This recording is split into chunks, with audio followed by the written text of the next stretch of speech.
Hello अस्सलाम वालेकुम doctor साहब। मौजूदा हालात के हिसाब से कोरोना के बारे में कुछ बताएं हमें।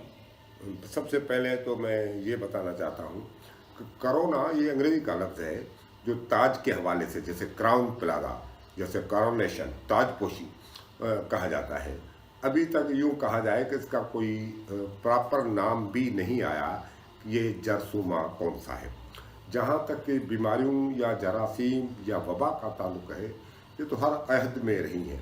खुद हमारे पैगंबर ने जब मक्के से हिजरत करके मदीना आए तो मदीना में वबा आई हुई थी और रोज़ाने कितने लोग फौत होते थे। तो उस वक्त आपने दुआएं की, अल्लाह की तरफ रुजू किया। लिहाजा साबित हुआ कि सबसे पहले तो अल्लाह से रुजू करना चाहिए कि अल्लाह इस अजाब से हमें टाल दे। खुद अहद नबवी में भी ऐसी ताउन और वबाएँ आ चुकी थी। ये जुदा बात है कि उस ज़माने में इतनी तहकीक नहीं थी कि उन जरासीम के बारे में मालूम किया जाए, और दुनिया भी अलग थलग थी और कोई इस तरह के आलात नहीं थे जिससे पता चल सके कि फ़िलहाल इलाके में क्या हुआ है, फ़िलहाल इलाके में क्या हुआ है।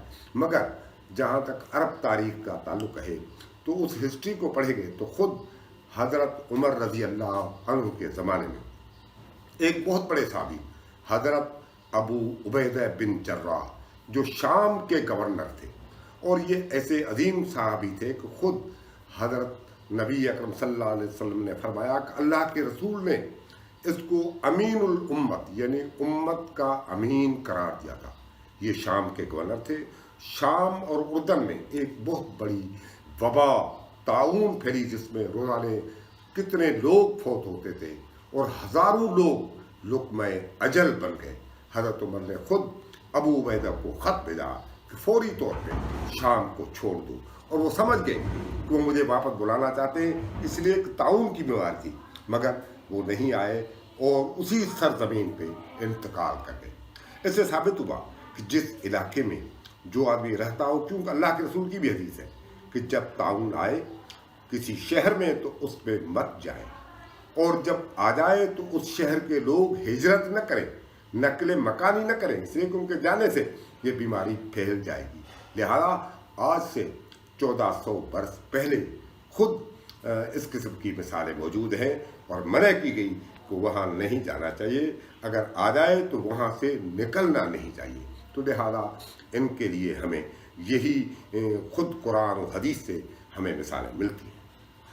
डॉक्टर साहब, एहतियात के हवाले से आप इस्लामिक वे में कुछ बताना चाहें। हाँ, तदाबीर इसको कहा जाता है कि एहतियाती तदबीरें।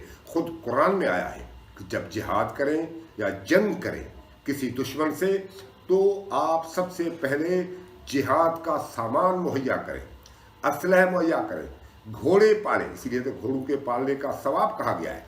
लिहाजा ये एहतियाती तदाबीर है। जब जिहाद के लिए है, जंग के लिए है, तो इन बीमारियों से, इन जरासीम से हमें एक जिहाद करना है, और ये जिहाद की वही तैयारी है जैसे आज हमारे मुल्क में की जा रही है।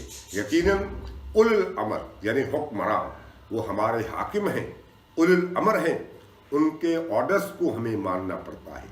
हुकूमत के ऑर्डर्स को मानना हमारी जिम्मेदारी है।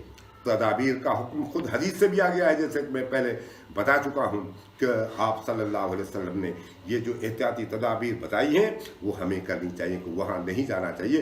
लिहाजा ये हदीस हमें बताती है कि जो हुकूमत ने हमें एहतियाती तदाबीर के लिए कहा है। अब्दुल मलिक के ज़माने, अब्दुल मलिक बहुत बड़ा उमवी बादशाह था, उस ज़माने में भी हज़ारों लोग इस ताउन व बीमारी में लुक़्मा अजल बन गए, और अब्दुल मलिक ने तो घोड़े से उतरना ही गलत समझा।